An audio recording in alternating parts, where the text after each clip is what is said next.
In today's video, we're going to be going head to head with the Ultra of Ultras in between Apple and Samsung. On my right wrist, we have the Galaxy Watch Ultra, this newly released behemoth, against the tried and true Apple Watch Ultra 2. This is the second iteration of the Apple Watch Ultra, and now we have a new entry into this market of smartwatch, rugged, outdoorsy, all-terrain smartwatch category, right? By show of hands, how many of you that have or own or are looking to purchase an ultra variant of these smartwatches have all-terrain, rugged intentions? I understand people who hike. How many people are out there actually diving and pushing that 100-meter, rating on these devices? How many of you guys just really want to get this because these are the highest, most cutting-edge, most battery-giving devices out of the two categories? If you look at these two devices, they're very much neck and neck, tit for tat, and almost identical in so many ways. A lot of the features, a lot of the things that they can do are very much identical. So the versus and the comparison in between these two gets quite interesting. And there's also the reality that a Galaxy Watch Ultra is for a Galaxy user, an Android user too, but number one, a Galaxy user.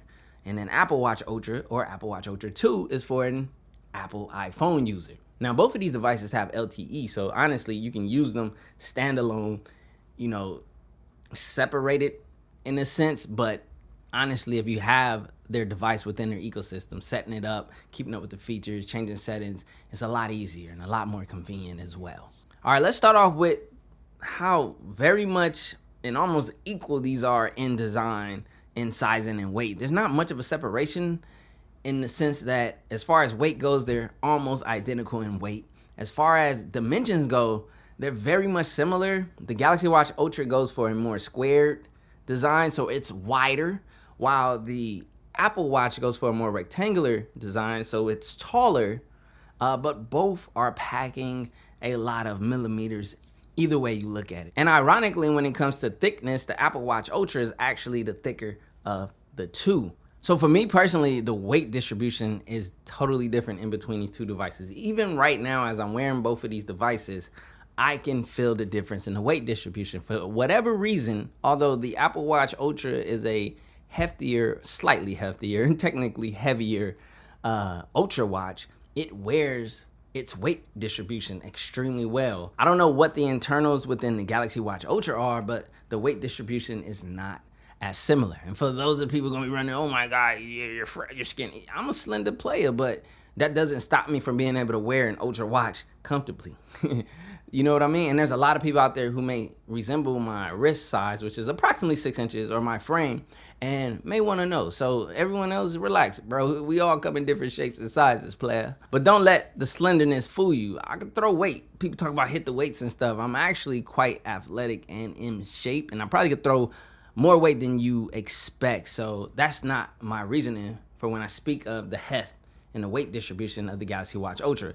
But it does have that premium weight and that premium feel. Both of these devices are made with premium material. They both are rocking titanium, which allows for them to get bigger, get wider, get thicker, and not take on as much of a weight hit as opposed to if they were to stick to like stainless steel or something of that sort. Now, speaking on titanium, I feel like the Apple Watch Ultra wears its titanium design better. And why? Because it's just all raw titanium. And the Galaxy Watch Ultra chose to do these colored titanium bodies. There's a lot of white on this white version. There's a gray version, and then there's the silver version, which I think resembles more of a all black style, which probably would have been the better choice. But I've been kind of like digging like the silver colored watches. Like even with my Galaxy Watch 6 Classic, I went for the silver edition. I have a black version as well, and I've owned multiple black Galaxy watches in the past, but for me personally, I just been liking the raw titanium look of the Apple Watch Ultra and just the raw titanium framing. Regardless, if they would have did all black and then one all raw titanium for the Galaxy Watch Ultra, I would have been extremely happy because it's just all unified, one unified color.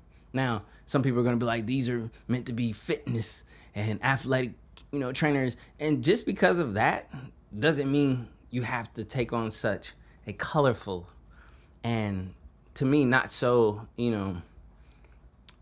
elegant design. If I'm being frank and honest, you can take on a mature design and still work out. Because the reality is, if I'm spending $650 or $800 on a smartwatch, that's a smartwatch that's going to be the smartwatch I wear. I'm not switching to another smartwatch midday or towards the evening of the day just to get a different look. I mean, I spent extra on this one.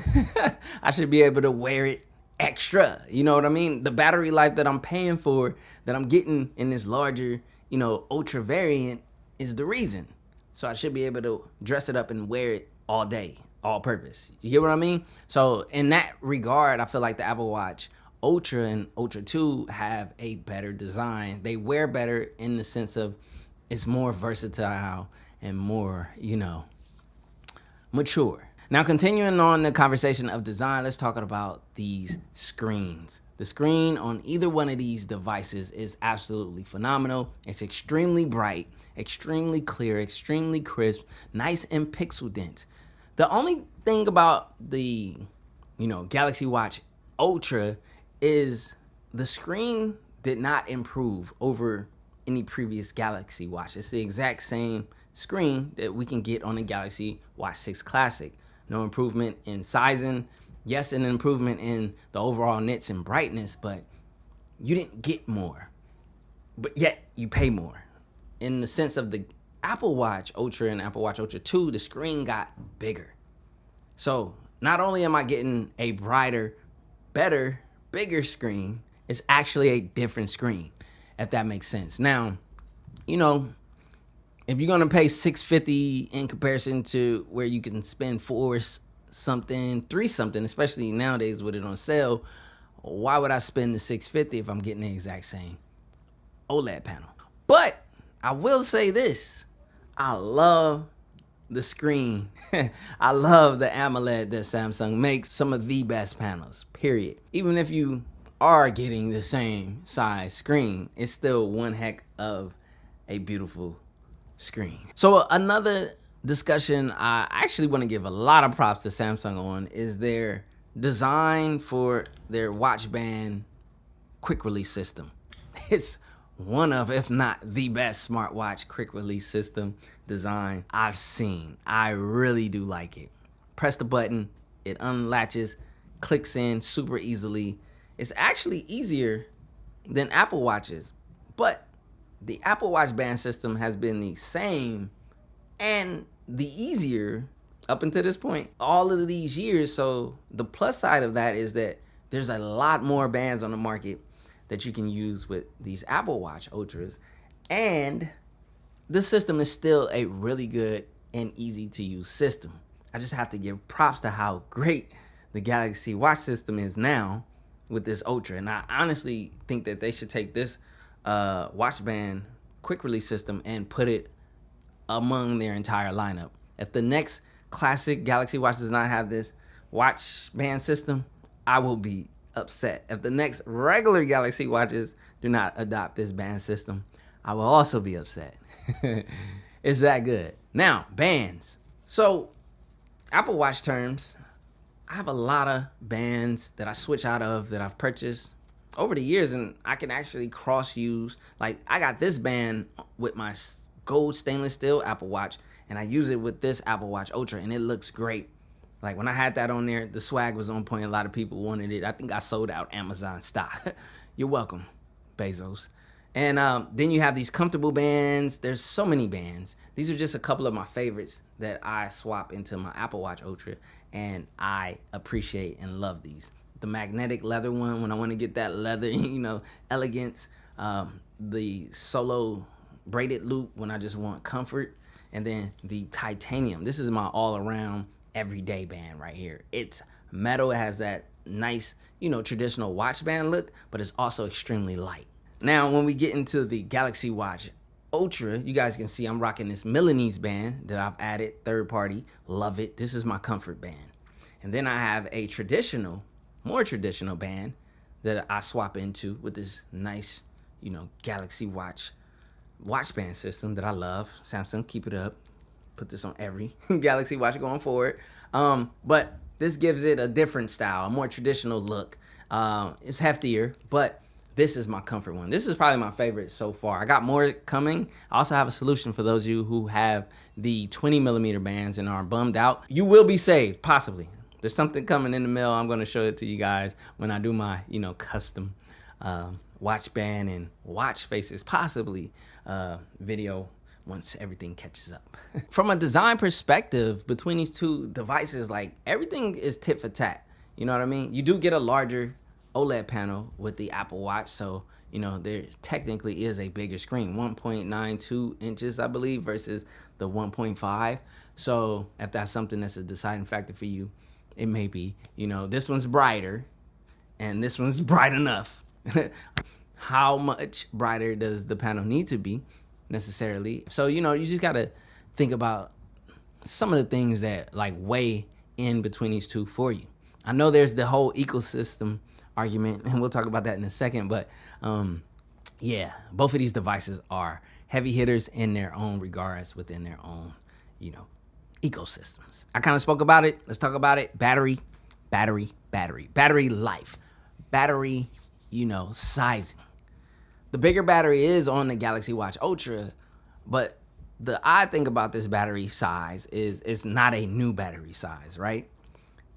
It's the same battery size that we have in the Galaxy Watch 5 Pro, which is a cheaper variant, and it's a rounder, more traditional, variant of the Galaxy Watch.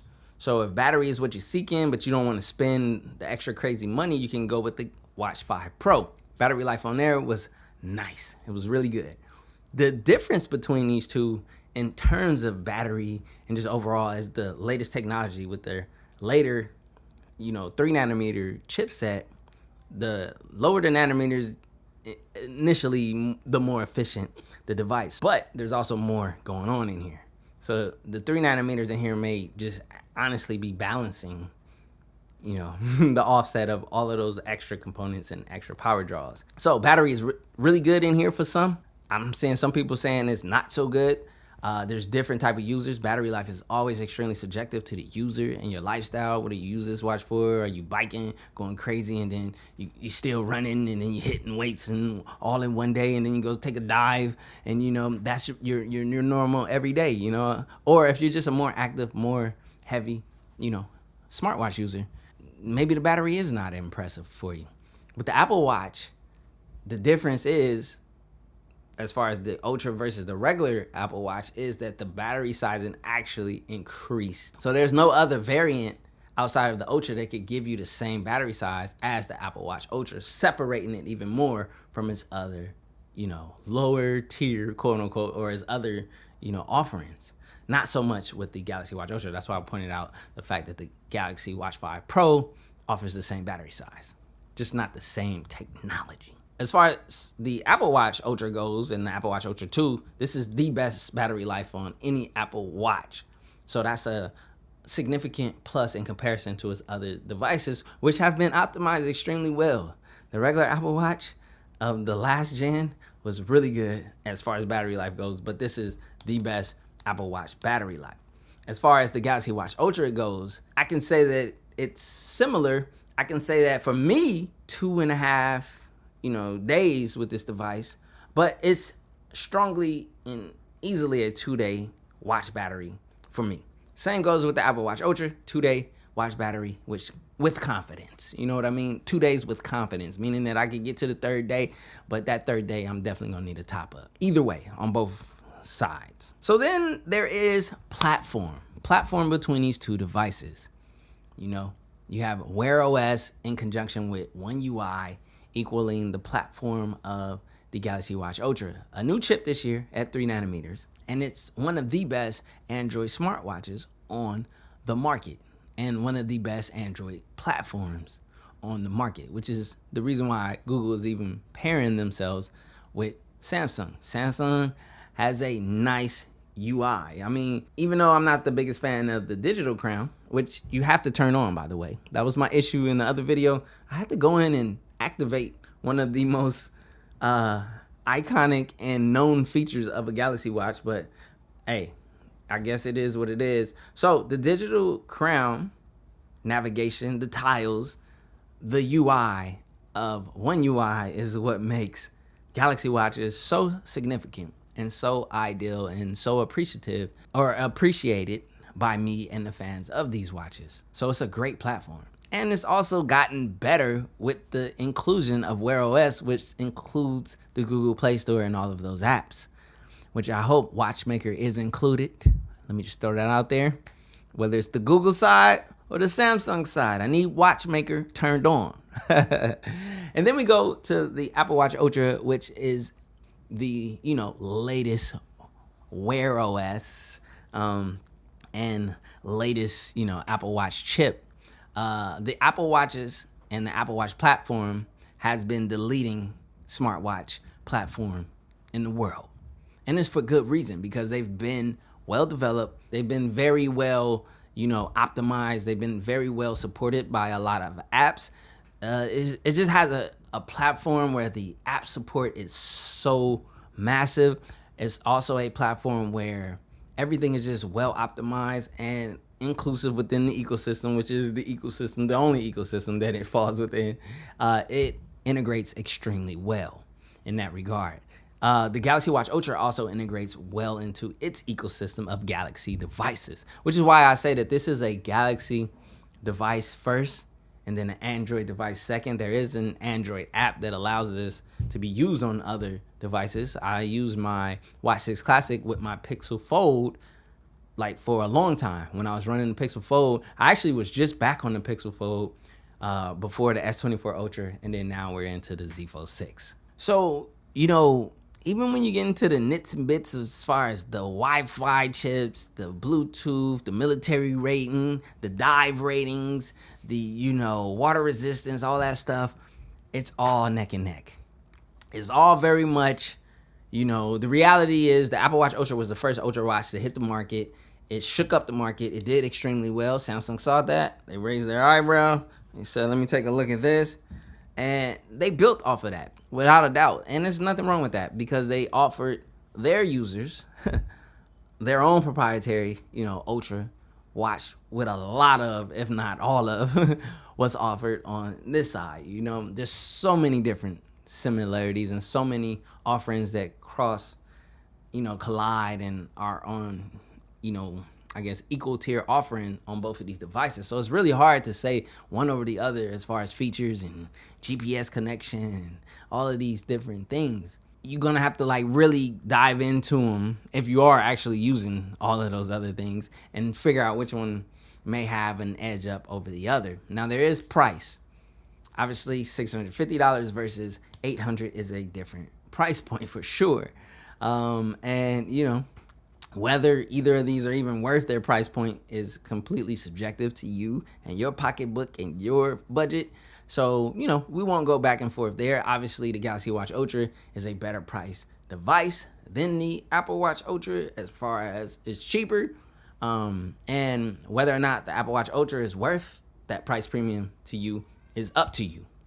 I find that the Apple Watch Ultra is not for everyone. I don't think everyone should spend that price point. But there's a stainless steel model on the Apple Watches that I've embarked upon and other users have. And this is not that much more expensive. So you might as well go with the Ultra, get the better battery, get the larger screen, and just get the overall better Apple Watch experience, unless you just want that stainless steel look. On the Galaxy side, in comparison to its other offerings, this is a hefty price point with no device that comes close in the price point to be like, well, if I'm here, I might as well just spend the extra $50 and get the other. No, if you're here, you're here. This $650 versus, I know the Watch 6 Classic can retail at $4 something, but let's be real, it's always on sale. You probably get the thing for $350-ish or something, and $350 versus $650, that's a $300 price gap. The Watch 5 Pro, you can get at an aggressive price in comparison to this. This is offering latest technology, a lot more sensors. So if that's something you're really big on, you need that sensor accuracy and the extra sensors that come in here, this is going to appeal to you in comparison to the Watch 5 Pro. So there are selling points on both ends for these Ultra variants. It's just, have they sold you on them? So now the real question, which one? which Ultra device did it better? Which Ultra device is actually Ultra? Which one do you choose? Now, there's the reality that both of these have their own ecosystems that they live within in their own regards. And if you're an absolute fan of one or the other ecosystem completely and religiously, then that's obviously where you're gonna lie and choose and lay your bed, right? Now, if you're in the middle on the fence and you possibly jump back and forth between ecosystems, your options are far more broad. And it comes down to the reality of price point. I think you're gonna take that into account. The second thing is design and wearability for you. Which one looks better to you? For me personally, if I were to really have a shootout as far as looks go, man, the screen on the Galaxy Watch Ultra looks so good, but the design doesn't appeal to me as much as the Apple Watch Ultra's design does. And it's mainly, as I spoke about before, is the seamlessness, the cleanliness and design. Also, the weight distribution. So those factors make me choose the Apple Watch Ultra from a design perspective in comparison to this one. The color was a ding for me. The squareness, which is a proper, watch design, but not everyone likes it. Just because it's a traditional watch design doesn't mean that it's going to appeal to you. That's why there's different watch designs. Just like the rectangular watch design doesn't appeal to people as much as a circular one. That's why I love this classic right here. The classic kicks both of these butts, but we ain't gonna go there. You know what I mean? Classic and physical rotating bezel over both. And that's just strictly on design and looks and appeal, right? I put the Watch 6 Classic top tier. I know it's not a part of this comparison, but I just need to let you know where it's realistically standing. And then we go Apple Watch Ultra for me, design-wise and visual appeal, and then this one last. So that's something to consider too. You have to wear these things, and you're probably gonna wear them a lot because they cost a lot. And can you wear it with a lot of things? Can you wear it casually as well as physically and fitnessy? If you get what I'm saying. As far as feature set goes, platform, the all-encompassing user experience in between the two, like which one's better? Boy, that's a tough one. There's the reality, as I said earlier, the Apple Watch platform is the superior smartwatch platform, period. It's been for years, and it consistently continues to be that. And there's a reason. You get that platform with the Apple Watch Ultra. So you're getting that already developed, well-optimized platform, and then you're getting the Ultra variant of that platform. The Galaxy Watch platform is still emerging. You know what I mean? It started off Tizen, and the Tizen fans, I was one of them. I supported it, and then it switched into this new platform and development of Wear OS and One UI, which expands the market reach, expands, the app reach for it, and helps to level the playing field a lot more. I still feel like the Apple Watch system as a whole, I'm not just talking about the Ultra, but I'm talking about the platform, the system has a competitive edge, it is what it is. So I lean more. I'm leaning 60% Apple Watch Ultra, 40% Galaxy Watch Ultra in that regard, strictly. But honestly, these things are neck and neck. They're the Ultra offerings of both sides. Now, there's going to be people who actually use real rugged, watches like the Garmin's and things like that. And they're going to come in here and they're going to tell you otherwise. There's also like the Huawei watch, which unfortunately, Huawei, they hit bad soil here in the States. My first smartwatch was the Huawei watch. And then things went a little left with Huawei and so forth. So, that's the reason why it's not included, or I don't cover those anymore. But they have a watch that has a crazy battery life, a crazy round design, traditional watch design, and it's really nice. And that looks better than this. It is what it is. So that's why I say 60% Apple Watch Ultra for me, 40% Galaxy Watch Ultra for me. It is what it is. You're going to be in your feelings if you're a Samsung Knight. Okay. You're going to call me biased. Okay. You're just as biased as the person who you're calling biased. Okay. We all have a preference. But neither here nor there. that's kind of like where I land in between these watches. They're both great. They're both phenomenal. They both live within their own platforms extremely well. There's a lot of arguments as to whether they're worth their price point, and there's arguments both ways. Are they worth it or not? You know what I mean? So if you have the budget, if it appeals to you, if you're happy, that's all that matters. I'm happy. I got both. But if I had to choose one, you know which one. This one, fool. Yeah, y'all thought, hey, go pick the Apple or this one. I'm trolling. I rise and I wake and I gotta go get it. I'm making my bed and it's straight to the digits. No cup of jokers, this is acidic. So I take a shot with the lemon and ginger. Look in the mirror like, yeah, I'm that. Look in the mirror like, I'm fitted. Looking outside like the world is all mine. Look in the mirror like, go get it. I gotta get to the casinos. I gotta get to the bag now. I can't be chasing on these. They getting they feeling and dragged down. That's why they just crash out. Stuck in the cell and it's man down. Life getting gone in a flash now. Fitting in, I'ma stand out.